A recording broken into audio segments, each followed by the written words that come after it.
on vient d'un endroit comme Essaouira où on voit des choses, beaucoup de créations tous les jours. Il y a beaucoup d'artisanat, le tuya, et d'autres choses qu'on pratique ici. C'est pour ça qu'il y a beaucoup de gens qui font ça, qui dessinent, qui peignent, qui font de la sculpture. Moi aussi, je suis un de ces gens-là.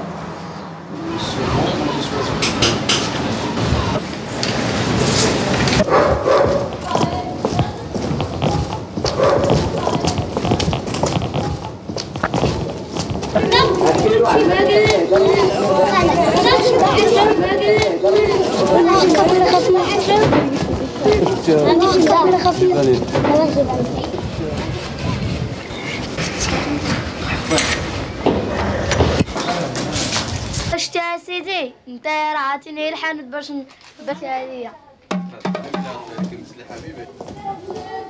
C'est mon Kautar. Je fais l'école des beaux-arts. Laquelle? À Mododo, avec un petit enfant. Écoutez-moi. Oh, Ça, elles ne montreront pas. Ok, nage. Chez nous, on fait l'œil et on fait la main de Fatma. pour les mauvais œils.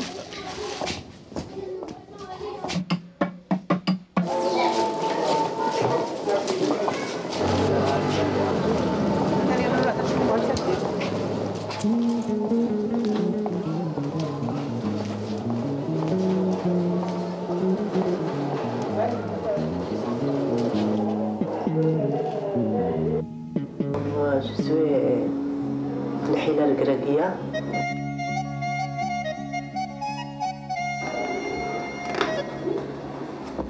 Ça, c'est moi.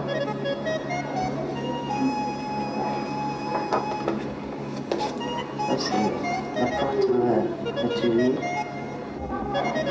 J'ai commencé à faire la peinture à l'âge de 45.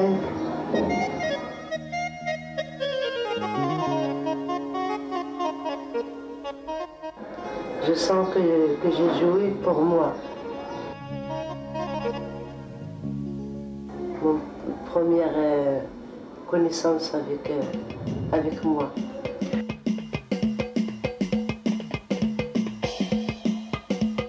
Je peinte les yeux. Les yeux, ils sont comme les miroirs. Tu vois tout ce que tu veux.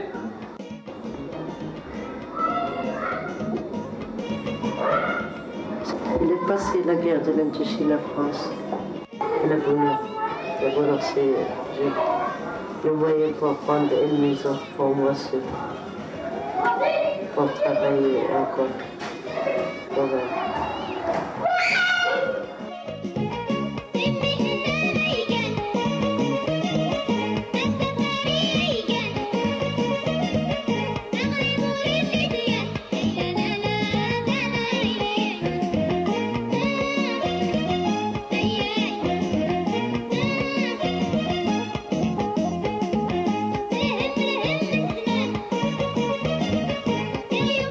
La jeunesse de maintenant, elle prend de la liberté. C'est pas comme nous sommes vivants, fermés.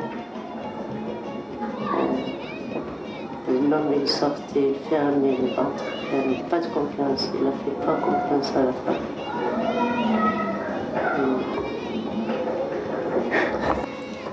C'est la seule vie qu'elle a.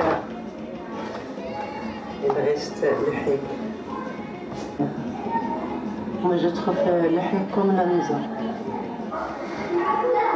Tous les gens, ils me disent pourquoi vous avez fait toujours la femme.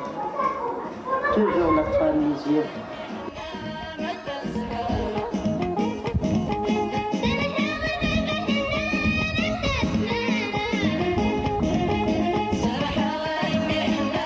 Et il y a l'homme, mais je ne vais pas expliquer qu'est-ce qu'il y a à l'intérieur. Donc,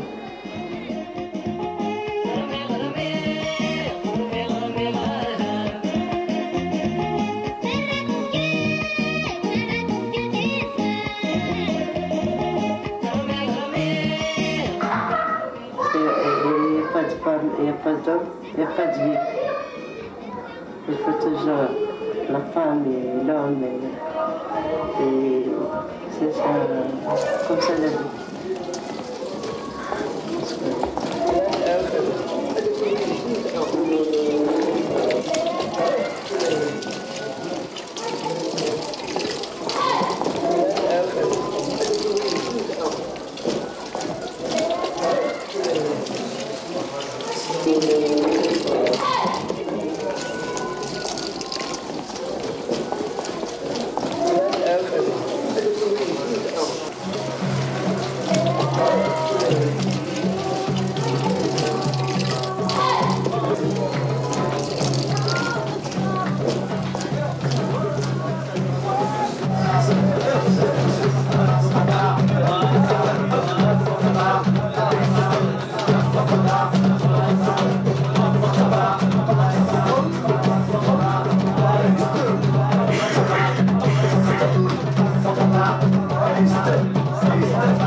Ça va. C'est juste une petite caricature, un croquis. Ce qui m'intéresse, ce sont les sujets courants, c'est-à-dire de la vie quotidienne marocaine. Ce que je vois, je l'accentue un peu avec un peu d'humour. C'est le mari qui va présenter ses offrandes à la mariée. Ils vont partir avec un mouton aussi, comme offrande. C'est une cérémonie de mariage. En réalité, j'étais caricaturiste dans les journaux. Je faisais de la bande dessinée. Et puis, c'est ça qui m'a amené à peindre ce genre-là. Ces gens-là. Ça, c'est un peu caricatural, c'est un peu humoristique, c'est un peu poussé.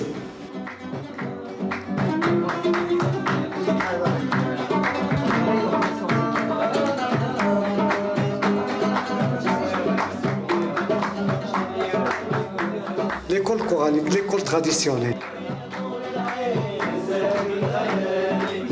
Il y a aussi un cancre qui est en train de tirer une tire-boulette. Le hammam c'est le bain turc, le bain mort.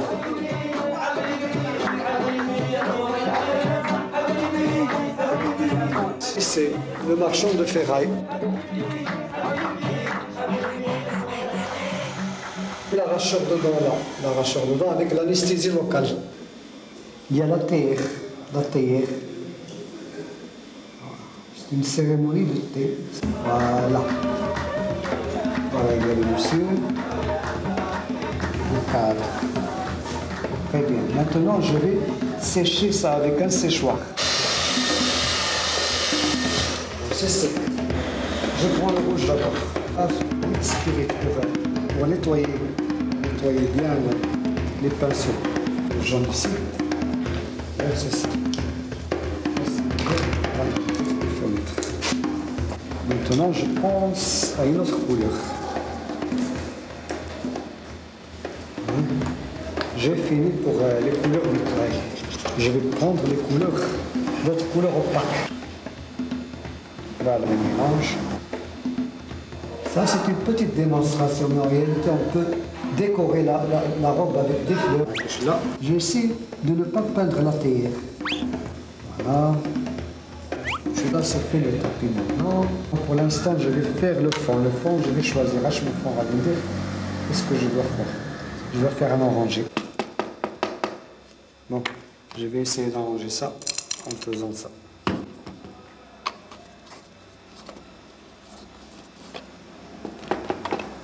Très bien. Je prends toujours du blanc avec un médium. Je laisse toujours la peinture vitrail en dehors. Ah, presque terminé, je vais... Presque. Reste un peu.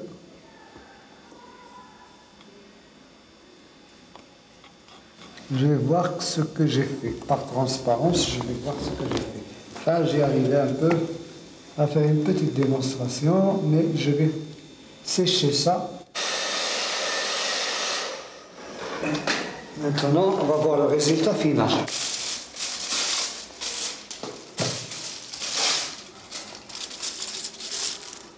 C'est le résultat final. C'est une petite démonstration.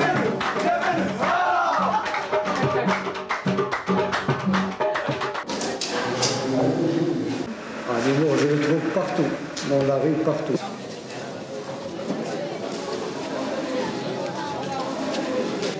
La vie sans humour, c'est rien, c'est pas une vie.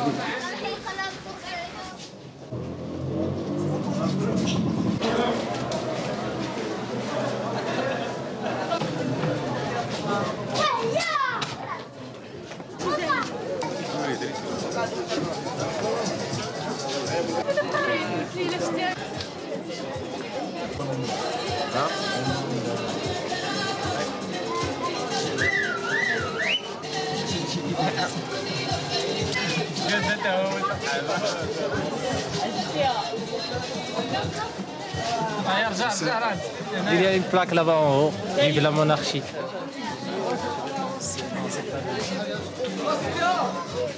C'est pas...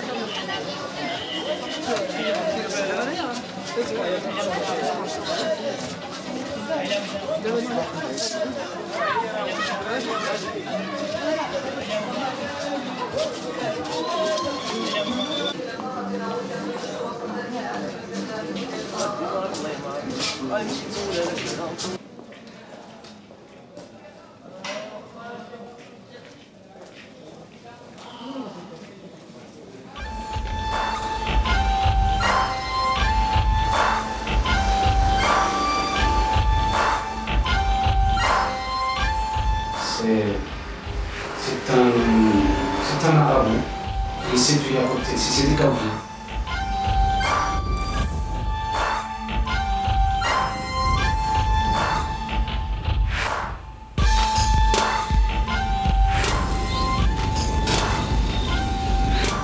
C'est là où j'exerce ce travail de peintre. Le point, il me hante, si on peut dire ça. Toute chose dans la vie est faite, commence par un point. La terre même, les rondes et tout ça, je crois que c'est un gros point. Même les autres astres et tout ça, ce sont des gros points composés par de petits points. Et ce qu'on voit dans des choses que je fais. Parce que moi je travaille surtout sur les signes berbères ou des signes qu'on trouve sur les tapis ou des choses traditionnelles marocaines. Des lettres arabes qui sont mélangées avec ces signes. Un alif, la malif.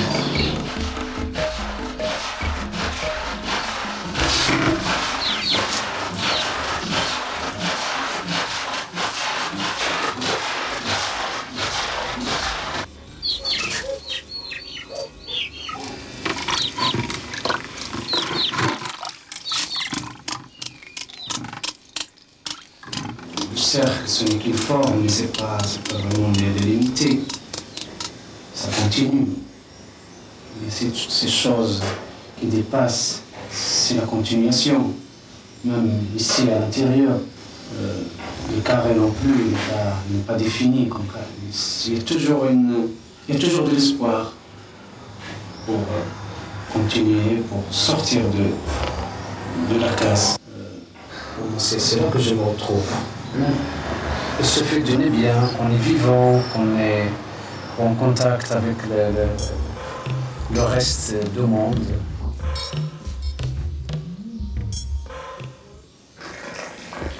Moi, je me considère toujours comme un débutant. Moi, je n'ai rien fait encore. Il me faut beaucoup de temps, beaucoup de chemin encore. Même si je reconnais que l'artisanat, les artisans, le travail très fin des bijoutiers ou des artisans de bois, etc., ils ont influencé ma vie pour se diriger vers la création, vers la peinture. Mais c'est Isher, le peintre ou dessinateur hollandais,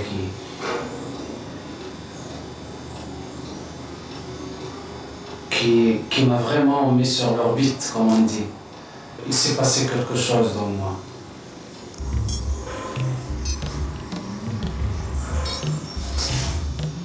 Pour moi, c'est un jaillissement de couleurs. C'est une fête, c'est un jet de couleurs plutôt. Pour moi, l'art, la peinture, la sculpture, tout l'art, à mon avis, ça n'a pas de pays, même si on dit ça, la peinture occidentale, orientale. Moi, pour moi, ça ne compte pas. Moi, je crois que comme la musique, comme d'autres choses, ça n'a pas de frontières ou de pays et tout ça. Même si on les classe par cet ordre, c'est autre chose. Moi, je crois que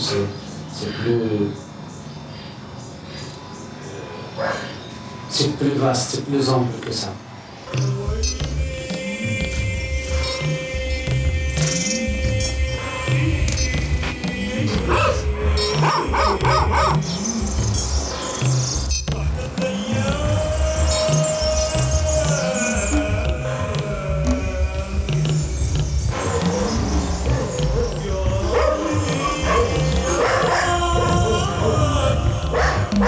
Ici, on a surtout beaucoup d'oliviers. Ça, c'est les oliviers.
Je suis Frédéric Langer, le coupable de cette galerie, le coupable d'avoir accroché ces tableaux.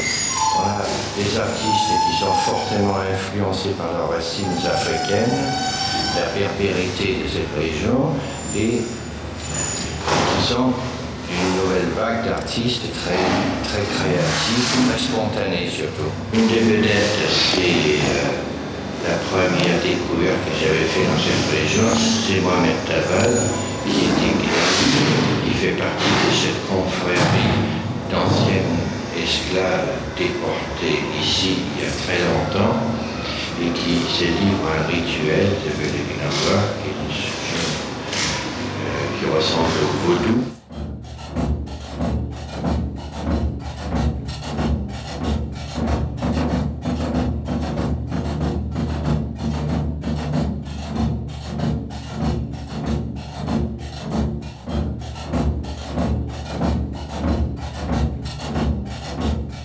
Une chaussure, il y a une tête, il y a un oiseau, il y a une tête de bélier, il y a des cornes de bélier, il y a des peaux de mouton qui est collé dessus.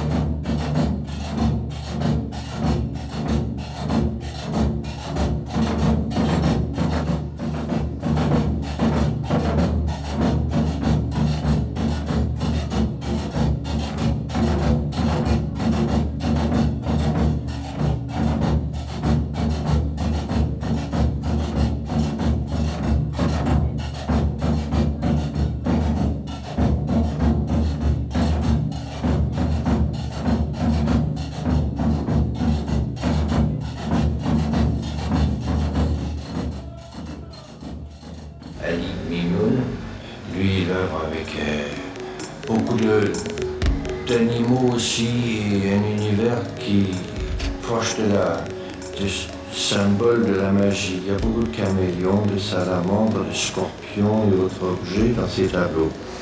Et il y a masques africains, il y a couleurs africaines encore. Il y a une palette extraordinaire, des mélanges de rouge, de ocre, de briques.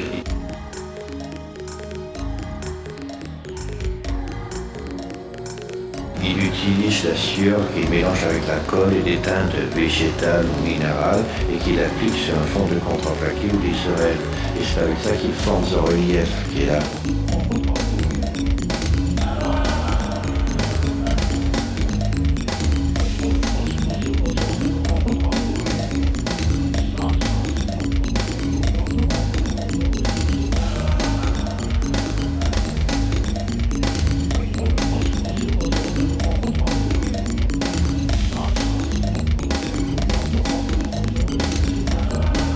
C'est un de nos dernières découvertes, c'est Saïdou Assas, que ici à Essaouira, on appelle cet état second le hall de la création. Et c'est la transcréatrice. Et vous voyez que l'artiste, il a fait une œuvre très rapide, très rapidement brossée.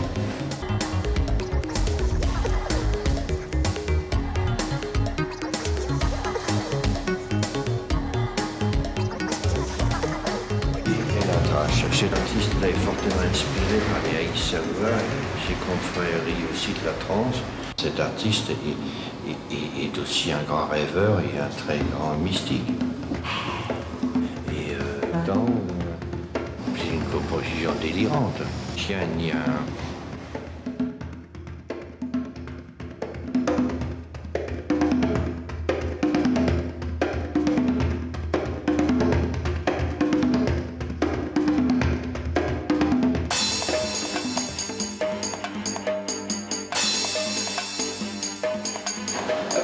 Berris, fait des choses comme ça avec énormément de finesse. Ça fait partie de l'art musulman.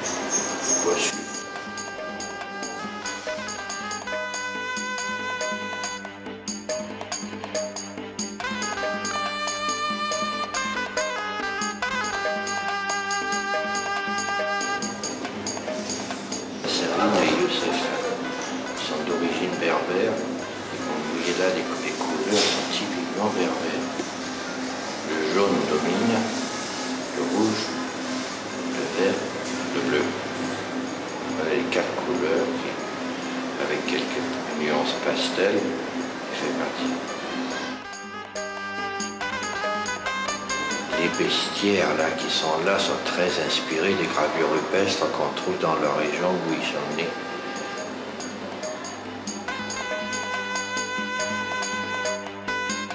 Ici, le bec.